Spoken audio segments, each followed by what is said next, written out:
Hello, everybody, and welcome to another edition of the Bengal Tiger Podcast. I'm Matthew Brune, and joining me once again is Shea Dixon. Shea, it's Thursday. How are you doing? How's Uh, what is it, college? It's college basketball weekend, man. it's all day. All I had day. to turn it off because I was going to be distracted. I had quad box going. So the next 30 minutes or whatever it is will be solely dedicated to LSU football right Yes, here. yes.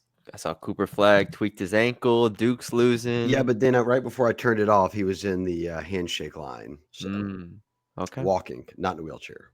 okay. Well, Good there you for go. Duke. We'll have you all up to date on the latest on Cooper Flag on this LSU podcast. But until then, LSU spring practice has started. Started last Saturday, and then they had Tuesday practice, and then they had Wednesday practice. It is now Thursday. They will practice again on Friday and Saturday. We were able to go see the first 20 minutes of Wednesday's practice. Obviously, it's not a ton. On Saturday, we'll be able to watch the full practice from start to finish, all 2 hours of it. So we'll have a lot of takeaways from that. We'll have a podcast after that. Um, a lot of places we can start here. We'll get into like the big picture stuff as well. I have a couple notes from Wednesday that I think we can talk about, just specifics, I guess, and then we can get into other stuff. Okay. Starting defense was Don McKinley, Ahmad Bro, Jack Pyburn, Gabriel Elliford, Wes Weeks, Devon Keys, PJ Woodland, Tamarcus Cooley, Javian Toviano, both of those at safety.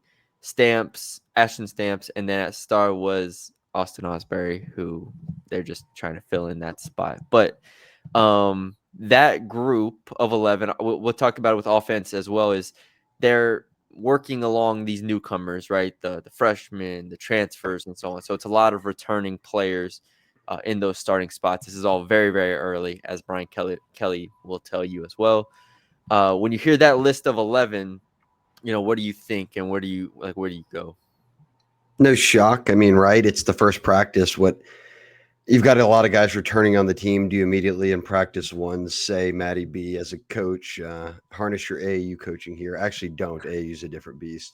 But Yeah. I didn't expect all 15 transfers to be starting and backups on day one of camp, to where everybody else who's on the team that's returning is like, all right, where am I at now in the depth chart? Like, I immediately got skipped by a guy who's never practiced here before. Now, granted, some of those guys will rep first team, but Yeah. the guys, and Brian Kelly touched on it. He said, look, competition is probably the word they've used more than any other this offseason. And finally, it's because of depth, because of talented depth. They brought in good transfers. I'll talk about this kind of bigger picture in a bit, but the transfers, the high school guys that DJ Pickett, Harlan Berry, Carius Kern, those are all 5 stars that have expectations, Matty B, that they could not just play right away, but maybe start and certainly be a big part of what they do next fall. You're going to see all of those guys get into the mix at different times. None of them are going wire to wire, getting 15 straight practices of first team reps. You still have summer camp, you still have fall camp. And at positions like O line, they legitimately do have to figure out what the starting five is beyond taking a couple of transfers, because yes, they've got guys coming back and you pencil them in, but Mabenga came on strong at the end of the year when he had to get tossed into the fire for Dellinger at left guard, and Weston Davis, Tyree Adams. These are 5 stars, former top 100 offensive tackles that, waited their turn behind 2 guys who started 3 years in a row. So they'll get their shake on things. Braylon Moore working with the second team as the center doesn't shock me, because it's like, again, practice one, let him get his feet wet. You brought him here from Virginia Tech to be the starting center. That is my expectation of how it unfolds. But I think that Brian Kelly it was like his opening statement. First Mm-hmm. time he talked after a spring practice was on Wednesday. And the very first thing he said was, look, don't take anything away from what we're doing right now in terms of who's on the first team, who's on the second team, because every day it's going to look different until we have kind of the pieces in place that we feel good about. And usually that's a week and a half, 2 weeks into where you start to see, okay, now they're settling into, a first and second team group. Yeah, I think you mentioned it because even offensively, like I just read off the defense, offensively, it's the same type of thing where it's a lot of the incumbent guys, especially at receiver, where we talked about it's like Aaron Anderson, Chris Hilton, Xavier Thomas, like as the starting receiver group. of course, Nick Anderson and Barry and Brown, and then will work their way up the ladder and work their way into But those are getting more 3 good reps. receivers. I'm not turning my head at those 3 starting. I mean, that just speaks to how good this receiver class is that you just brought in 2 portal guys that aren't even in that first team on day 1, if you Correct. want to even call it that. But those 3 returners, Hilton when healthy, are all great players. Yeah. So the big thing from BK was like, yeah, we don't even know kind of what we have yet. So now this first week is figuring out what we have, and I think he said on Friday it'll be a whole different group of like starters and guys getting a ton of reps and so on. So I think the reason why, and he did mention all the transfers are like either in the 2 deep or fighting in the 2 deep, like that they've been really good. Like I think they've lived up to his expectations early, but the biggest thing is that you go and get all these transfers because they are going to be in that position where they're competing with, like I said, like a Barian Brown and a Xavier Thomas or something like that. Like they're all competing with the returners to where you have to give it time. Like this isn't where you add 15 transfers and like 7 of them can't play. So, all right, there's some competition here. It's like, no, all of them can pretty much play. And so now it's figuring out what they can and can't do, what, how they're coached and breaking habits. Kyle Williams was also out there, obviously, working with the defense. And a lot of his stuff is just from our vantage point and just hearing things about him. You can talk about it, but like a lot of his stuff is just getting to know the players and getting to know their habits and so on and so forth and adjusting that. And because he can teach the game and he knows the game, obviously, as good as anybody. So now it's just about getting to know his personnel and whatnot. Yeah, ironically enough, one of the guys you mentioned as a starter, he's already coached Ahmad Bro at Yes. Ruston, who he and Don McKinley both were freshman D tackles. And Jacobian Guillory's banged up right now, I Yeah. think. There And was a so, list real quick, the list of players that were well, on the obviously, yeah, sideline. Perkins and Weeks are not practicing at all this spring. Perkins, Weeks, Jacoby and Guillory. Jordan Gilbert was also on the side. Brett Borderland was also on the side. I think there was 1 or 2 others, but All I right, well, think you named 4 guys on defense that all could well start. yes, yes, yes. So you're going to see other guys, which is good. We know what a lot of those guys bring anyways. So you want to get all of them healthy. Jordan Exactly. played hurt all year last year. There's no point in him being out there getting hurt again. Get healthy. You know what I mean? Yeah. When it comes to Kyle Williams and the defensive line, I'll throw it to you. Just quick thoughts on just what you expect him to kind of bring, and just your thoughts on that I mean, hire. he's got a wealth of experience. As a guy who played for Saban, he won a Natty. He played his entire career in Buffalo. That speaks to loyalty that he had with that team when they weren't even making playoffs. This was pre Josh Allen, days of when Kyle Williams was there and getting them through all the way to where they are now. Team captain, all Pro Bowler, multi-time Pro Bowler. And when he retired, he went back to his alma mater in Ruston, and started coaching high school football, spending time with family. And from talking to folks around the building, like if he were to ever, like this was a job in the end he couldn't turn down, like a chance to coach the D line at LSU. And we've talked about this. There's a benefit here. Does he have the coaching experience that everyone else on the staff does? No.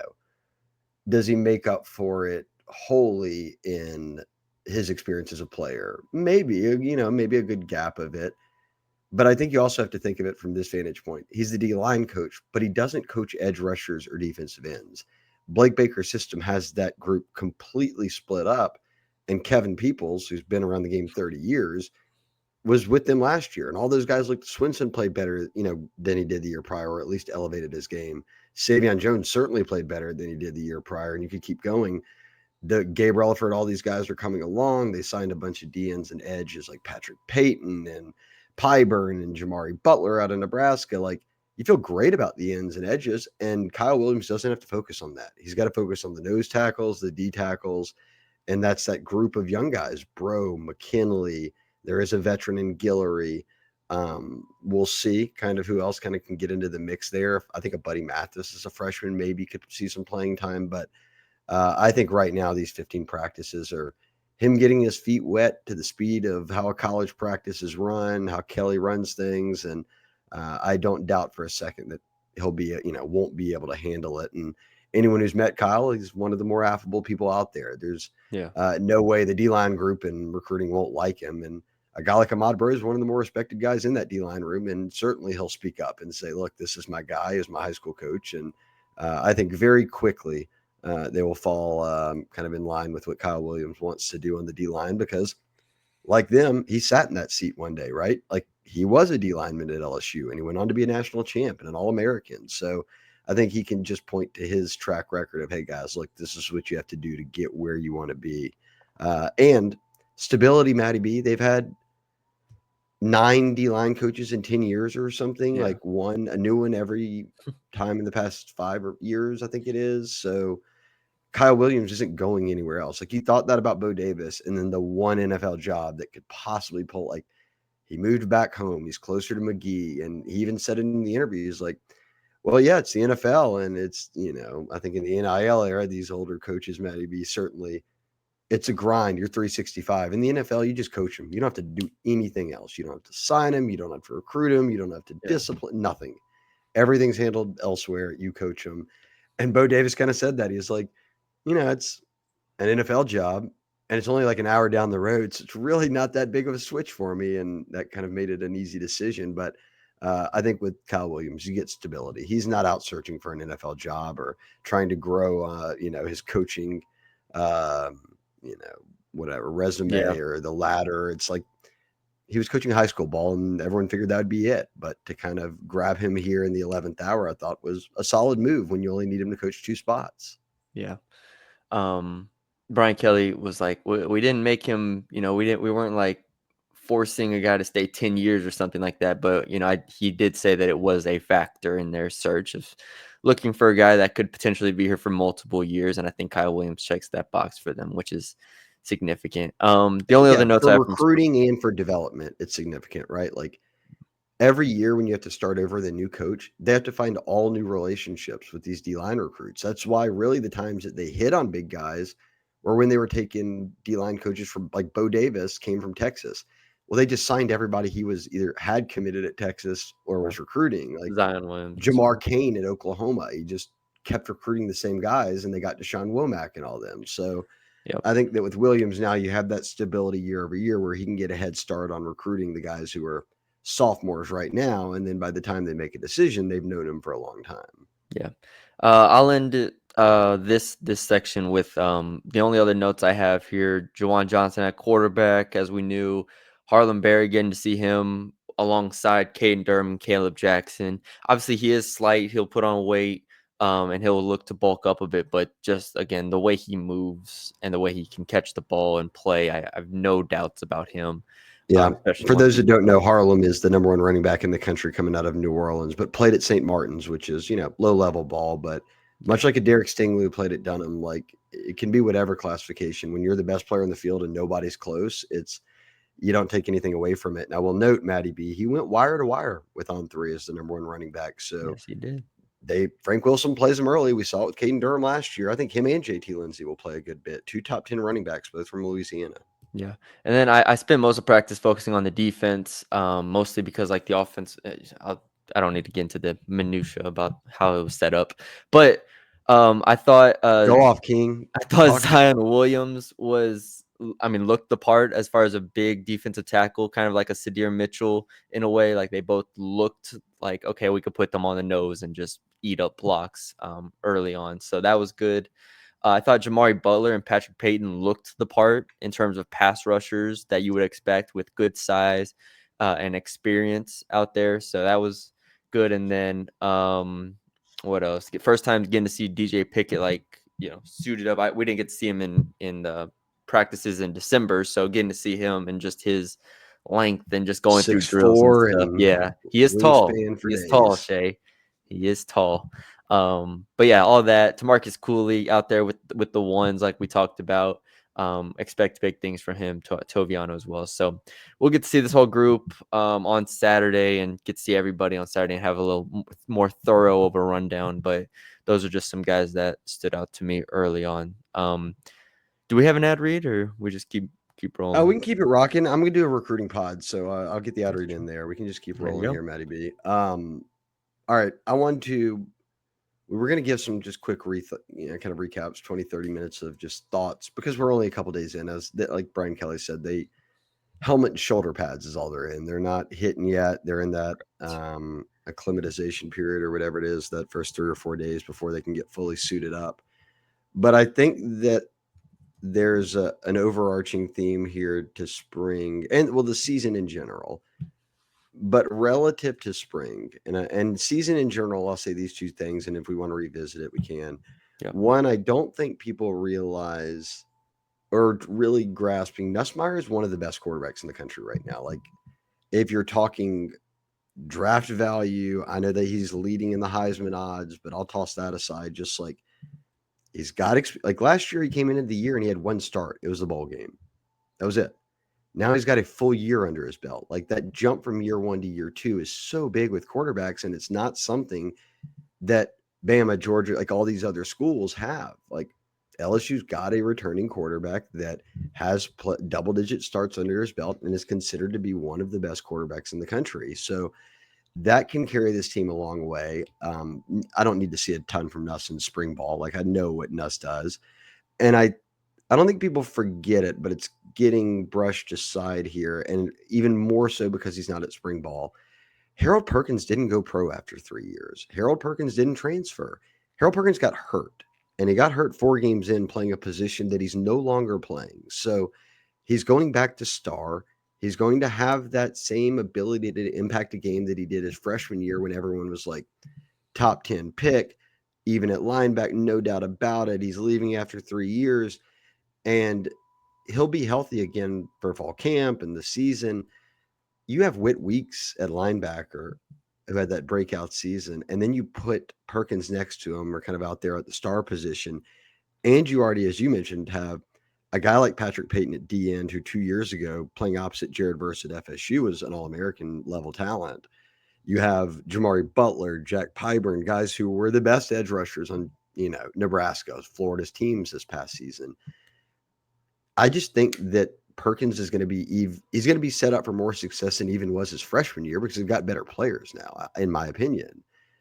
I think those two things are being overlooked, but I don't really care what Nuss does in spring ball, and Perkins isn't taking part in spring ball. Neither is Whit Weeks, but Yeah. that group of guys are massive for this squad. Now, what's important for spring, I think, is probably right behind Nuss, or I guess above because it includes everyone else, as the key to LSU season. How good are these transfers? How good is DJ Pick? How good are your 5 stars that you landed? DJ Pickett, the number 1 corner, Harlan Berry, the number 1 running back, Karius Kern, the number 2 interior 2. offensive Yeah. lineman. He was a 5-star. He's going to get his chance at first team reps this year. They're deep on the O line, but he's talented as hell. They need Pickett to be good and be good early, and that was what they're banking on. They don't have a ton of running back depth. They have Durham, who could certainly start, and we'll see what Caleb Jackson does this year. But Trey Holly's not on the team right now. Josh Williams is gone. So you have to have Harlan Berry step up and JT Lindsey. But Berry carrying that number 1 running back title, can he bring that flash right away next fall? I think he can, certainly. And then I'll take you into the head of pick a coach, Corey Raymond. We can sit here and say Mansour for Virginia Tech was amazing. He started all these games. He's got more experience than anyone in LSU's defensive backfield. Or Tamarcus Cooley at NC State was their highest graded DB on PFF, and everybody wanted him, and LSU got him, and he's probably going to start now. And boy, does that help the DB room, the safety spot. Corey Raymond's going to go into this saying, that's the ACC. What do these guys do in the SEC? I've never seen them practice. I've never seen them play. What does it look like? And that's going to be the case for everybody. Can Patrick Payton regain what he was 2 years ago? Because Florida State sucked last year. They won 1 game. He wasn't the only guy whose production fell off, right? So can Kevin Peoples get him back there? Does Pyburn carry on with where he was to end the year at Florida as an edge rusher? Does Jamari Butler have the type of impact that he did at a school like Nebraska when you're facing that level of competition to now the SEC and you're facing some of the best offensive linemen in the country, obviously, and offenses in the country. And you could just keep going on and on. Josh Thompson coming from Northwestern on the offensive line. How does that transfer from being at a Big Ten school? Nick Anderson was at OU, but when he had his biggest year at OU 2 years ago, it was in the Big 12. He got hurt. Every OU receiver got hurt last year when they were in the SEC. In fact, their leading receiver is LSU's tight end right now, Bauer Sharp. Bauer Bauer Sharp, Sharp. Yeah. who joined Trey Green. But Bauer will do a lot of the blocking stuff to kind of help alleviate the loss of Mason Taylor. I don't know, what did they sign? Like 15, 16, 17? I could do this with all of them, Yes. Yeah. minus the guys who played in the SEC, obviously. What is the jump? And cool, you've watched tape, you've seen production, but people did this. I'm not trying to name names, but I will name one. Like the Deuce Chestnut 2 years, Yeah. like 3 years ago, where it was like, oh, this guy started every game at Syracuse for 2 straight years, freshman All-American. Like he's that dude. He played in like a half of the first game and never got on the field again. Yeah. And I think we'll be able to know by the end of spring ball, because they're not going to hit it 100% on these guys. Like not every guy is going to be as good as they were at their last stop, but we'll know if they're like Cooley and Mansour and these linemen, like they can play. Like Yeah. Patrick Payton can play. Pyburn can play. Like I Mm-hmm. give it 15 practices, and I think we'll really actually know who's going to help them and who isn't. And it goes back to what you said. Competition. That's what Brian Kelly's trying to figure out. They don't know these guys right now. And when you take that many transfers that you are expecting to start, let alone returning guys who are moving into starting jobs, like there are a bit of unknowns. Now, if everything works out, this team's got a really, really, really high ceiling. But we don't want to fall into the trap of the offseason and everything's wonderful. This Yeah. team has question marks. Now, granted, they're not waiting on spring to fill every hole. The question marks are these guys you've got as good as, you evaluated them to be, or expectations are that they would be coming from their prior stop? Yeah. And I think it's good. It's a great point to talk about not only Nussmeier, because we're not only us, but nobody is going to talk about Garrett Nussmeier this spring. Like, unless he throws like a bunch of interceptions at a practice or something, everybody sees Don't it. even care. And even then, it's like, all right, whatever. Garrett Nussmeier is the quarterback. People are Nobody's talking gonna. more about Nuss getting drafted by the Saints because his dad is there than Yes. him actually being the quarterback at LSU right now. People will be talking about, Michael Van Buren more than Garrett Nussmeier this spring. And it is important that no matter what we talk about here with the offensive line question marks, or how Kyle Williams is as a defensive line coach, or the secondary and so on and so forth, like the top end talent of this team is still where it needs to be to reach a playoff and to be competitive with the top end of the country. Like I don't think there's any debating that. Now, like you said, filling in the rest of the spots is what we're going to be talking about throughout this spring, because that's ultimately what sets the floor. That sets your, offensive line, defensive line, the trenches, and so on and so forth. But I do think it's a worthwhile point to be like, hey, they still got Nussmeier, Perkins, Whit Weeks that aren't even, in spring going to be like talked about a bunch. But we're going to sit here and talk about, who's the backup left tackle for 15 minutes on a podcast. Yeah, we're probably going to do that. We're probably going to be like, who's starting? That's going to be a mailbag, not Yeah. today. Yeah. No, not today. Worry But not. we're going to be talking about breaking all that down and who the third string D tackle is and so on. Yeah, I know. So we we'll will lead get every into that. podcast with a Nussmeier shout out, because Yes. LSU has, fortunately, one of the better quarterbacks in the country returning, and he's got experience. And don't take it for So granted, LSU fans. I guess that's my point, is I think people kind of just gloss over that reality when it's not the case for every team out there. A lot of teams are having to figure it out in spring ball to know how good we're trying to figure out how good they are at a lot of positions. Quarterback isn't one of them, which is the most important position. Yeah, I mean, go down a list of teams that added portal quarterbacks and be like, all right, I think this And the guy's portal good, quarterback market wasn't crazy. and It it wasn't wasn't. like, if Nussmeier would have hit the portal, which there was no, and he wasn't, but he would have been the best quarterback in the portal by For sure. far. I mean, That would have been the case imagine. last year, probably. He would have been the most coveted. Yeah, I mean, imagine like if you're a Miami fan, you get Carson Beck, and you're like, I didn't really think he was that good at Georgia, but people think he can be good. Like, is he good? Like, that's what we'd be talking about right now if like they had to go get a portal quarterback.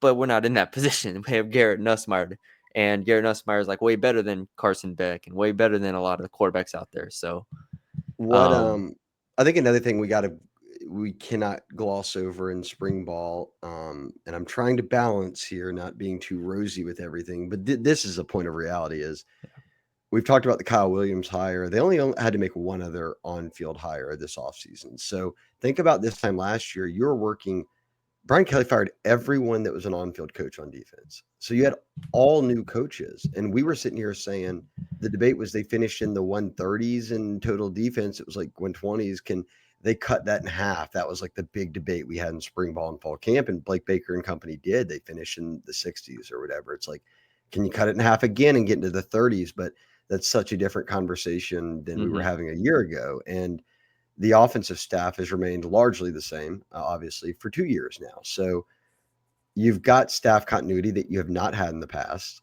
which is a huge benefit.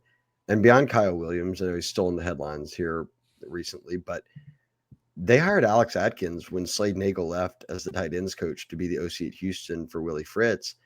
Alex Atkins, this time a year ago, last summer, was one of the most talked about like up and comers in college football. He's Florida State's OC. Florida State's O-line coach, and then they just had a crappy year, and a number of coaches got let go, and it was like a pipe dream. LSU fans were like, I wonder if Alex Atkins would come coach tight ends here, and you look up, and Brian Kelly, they hired him. They got it done. Yeah. Like, he's one of the best young coaches out there. That's the guy on your staff now who has been an OC before, and he's your tight ends coach and an ace recruiter, and one that the hardcore LSU fans and Louisiana folks won't skip over. But I think the common fan would, and I think it's important to say this because the defense is still what needs to come along, right? And Blake Baker and them have done a great job, but they still have to get better. He'll be the first to tell you that. They hired Lance Guidry to come back to Louisiana, who he's been a head coach at me. I mean, he's from Louisiana and is from Welsh, but he was a head coach at McNeese. But more notably, he's been a DC at a lot of schools. He was Miami's DC, and then they have staff shakeup, and instead of going and being the DC somewhere else, LSU gets him and says, basically, come be an analyst. Well, analysts do a lot more than that. It's basically another coach to have, but he's great with DBs. You already have core. You've got a young coach in Olsen, this is the biggest job he's had, obviously, on-field coaching at LSU. I just feel like even the off-field hires, when you couple them with adding Adkins, getting Kyle Williams, like, they had stability and they only had a few holes to fill, and they went out and filled them with some pretty nice names that I think Williams different than the others because those two have been in coaching a while. But like Guidry for me, I think is going to be slept on here as someone who could have a really big impact behind the scenes of working with the defense, working with the coaches, working with Baker, and just helping out, right? Another set of eyes who's been around the game for a long time and is very highly respected as a DC. Yeah, I think you worded it well. It's like probably 80%, if not more, of teams and programs across the country either have quarterback question or staff continuity question, and LSU doesn't have either one of them. And You're not so, having to, think about that too. Is this the first? No, Sloan was here. No, because Denbrock to Sloan. This would be the first offseason that their coordinators are the same. So there's no new schemes or playbooks. Everybody can. You're only having to play catch up with the transfers. So that's huge. That is huge. That's another thing not to take for granted. So again, the infrastructure is there. Like, we understand the infrastructure is here to be a very good wasn't team. in years past. Exactly. In years past, it's like you have Brian Kelly talking about, I don't like transfers because I don't know who we got and stuff like that. Now it's like, all right, you have the infrastructure to where you add transfers, and the hope is that they elevate you and that you still have a high enough floor to where even if a couple don't work out, it's not the end of the world. That's the situation there now, and that's why there's reason for optimism here going into spring, and we'll break down all the positions and everything like that on another podcast. But in terms of the big picture, I think that's a great way of wording it and looking at how we're approaching the spring. So cool. 8.5. Vegas is what's setting the over-under, man, and I get it because we're in that spot right now where if you find out that all these transfers and 5 stars you signed and returning players you got, that you hit on 70% of them or something, you're going to win more than 8 games. Yes. If these guys are coming up and you're looking around and half the group hit, it's going to be a battle. The SEC ain't easy. I think everyone's considering it a gimme, but the schedule is always tough. And now we're in the era of you look up and you could look at those schedules and be like Vandy, South Carolina, win. You can't do that anymore. Like Vandy snuck up and rocked everybody last year. So State, Ole Miss, you're not glossing over Oklahoma anybody. will be better this year. Yeah, no doubt. Oklahoma will be better. So They Yeah, I signed think a from a couple talent Oklahoma guys. Maybe they could just tell them the game plan. Hey guys, this is what to expect. there you go. All right. Anything Sign else? a player Good? from the portal from every team you're about to play, and then just tell that player we're going to need to know everything. I mean, over the past like 3 years, what SEC schools have they not poached got a player from? Like Vanderbilt. It would take too long to think about all this, but like Yeah, Vanderbilt, South Carolina. South Carolina, have they got an Ole Miss and Mississippi State player? Mississippi State, they no. Oh, Van Buren, duh. Yeah, Van Buren. Ole Miss, I don't think they got one, I don't right? think so. A lot of guys went to Ole Miss, but not Ole Miss to They LSU. got Missouri. No, they didn't get a Missouri player. They got Bama, Aaron Oh, Anderson. they got Mekhi Wingo, if we count that from Missouri. Think Yeah, about it. I think South Carolina, Vandy would be two that South they got Carolina, multiple Vandy, from Ole Miss. Arkansas. They got A&M, Yeah, I think they've gotten from like every team except for like 3 over the past few years. Texas, Oh yeah, Florida. yeah, Yeah, I Florida, don't think about it. I guess maybe only a couple. Georgia. Oh, None from Florida. Major Burns. He was pre-portal, really. He Yeah, was just he was like transfer days. That was 2021 or old something. school. Yeah, he was like 2021 or something like that. Okay, And he's not on the team. that was just a fun thought exercise I was going through in my head of being like, oh, they really Yeah, got I don't know. players from Someone this. could figure it out in the comments, but yeah, Yeah, there you go. I'd rule those two teams. All But right, yeah, I don't. They're not doing too much at practice right now. Once they get going, we'll talk a lot more about that. But I think that's a good overview of where they're at. exactly. Yeah, Continuity on staff, some good hires, a great quarterback. Some of your key pieces are out for spring, but you know what they do. And for me, it boils down to what do you have in these transfers and early enrollees that are 5 stars, and you're about to find out in these 15 practices. yep. And if you want the latest, subscribe to the Bengal Tiger on 3. We'll have practice reports out after every single, even if it's just a 20-minute watching the PATs and field goal kickers and punchers out there. We'll have something on that. And so we'll have I that. also dropped my recruiting class Mach 1.0 prediction. 10 months out from signing day, they have 6 commits. LSU football does, number 1 class in the SEC. And I don't know, man. I'm feeling good. I might go 25 for 25 on predicting the kids in the NIL era of when half of the kids I was like, am I sure this kid likes LSU? Let me call a few more people. I Very promise tough to do, y'all, but maybe.